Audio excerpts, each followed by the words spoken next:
Barry Evans, like you said, was a former A-10 player. I know he kind of had his moments at St. Bonaventure, was able to come to Bryant and really thrive. Kind of starting with him, how do you think that he's going to do in his second go-around in this conference? Really well.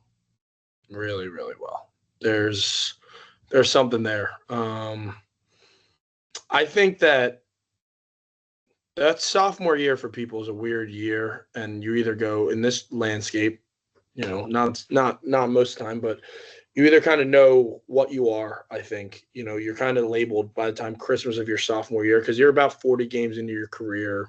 They've seen 150, 200 practices of you. Your staff has an idea what they think about you, and Barry was someone that I watched a lot of Atlantic 10 basketball. Barry's grade is the best analytical defender in the Atlantic 10 as a sophomore. That people don't know that. So when he came down to Bryant, it was like, we know he'll be good defensively. What I didn't know is he would develop the ability to shoot the ball. And Nick Schmidt, Coach Cole, they did an unbelievable job with him. And Barry's now a confident shooter, and his athleticism never changed, and he's naturally a passer, and he's what basketball players look like. He's 6'8", he's got long arms, he jumps high, and he can switch everything. So, and he's a fantastic kid and one of the nicest, sweetest kids I've ever been around. He has a heart full of gold. He wouldn't hurt anyone's feelings. So I think he's going to do really well, man. I think he's going to do really well. And he fits the mold of what a VCU player is in your brain. When you think about VCU, the pressing and the athleticism, the dunks, that is Barry Evans. Yeah, I just remember last year, you could see the growth throughout the year with him and just kind of see, where he started as a player and where he ended towards the end of the year.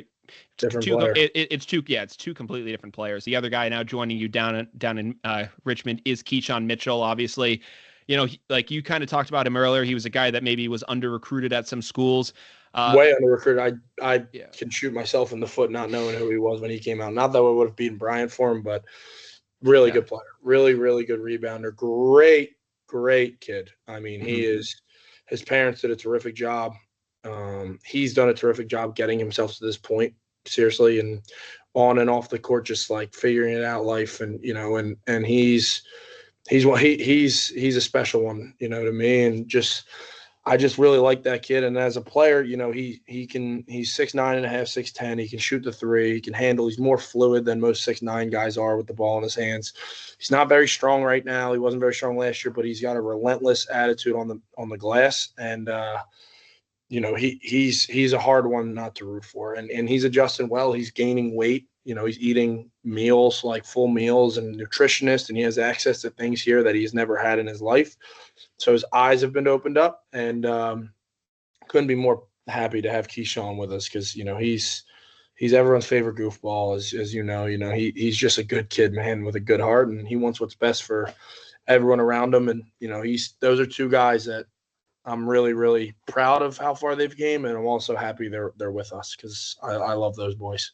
Yeah, I would say he's definitely a guy that I think, especially if he can reach his full potential, he has a chance to be incredibly special just because of that height. And like you said, we are starting to see that 3-point shot really come together as the year kind of went on. I just remember, in the conference championship game in general, just that, three he hit over by Urias's bench that really kind of felt like that was going to be obviously. Yeah, I mean, it kind of felt that way. It kind of just felt like that was when he started hitting, I was like, oh, they're about to blow this thing open. And that's kind of the way it went after that. So he's good, man. He's talented. Yeah, I think he has a chance to really pop with you guys. I was wondering where you guys kind of thought maybe he'll factor in. I know that he has kind of been, leaner in the past. So I was wondering, maybe is he a guy that, you think will be able to factor in early? Is he a guy that you're going to try to have to work and develop more? Where do you kind of see him right now?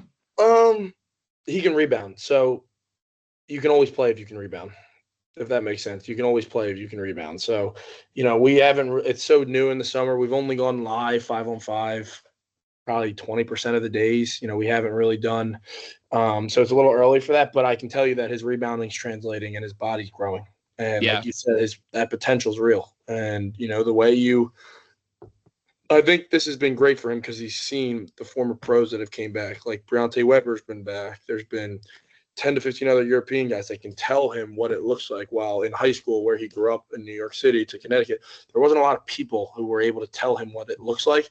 He's now able to absorb that information, and he gets better. He's a baby giraffe. I keep telling him he's a baby giraffe. He gets better every day as he gets more strong. I love that kid. So, I'm proud of how far he's came in the year that I've known him, but also how far I think he can go. And, he's so coachable that success will be in his future.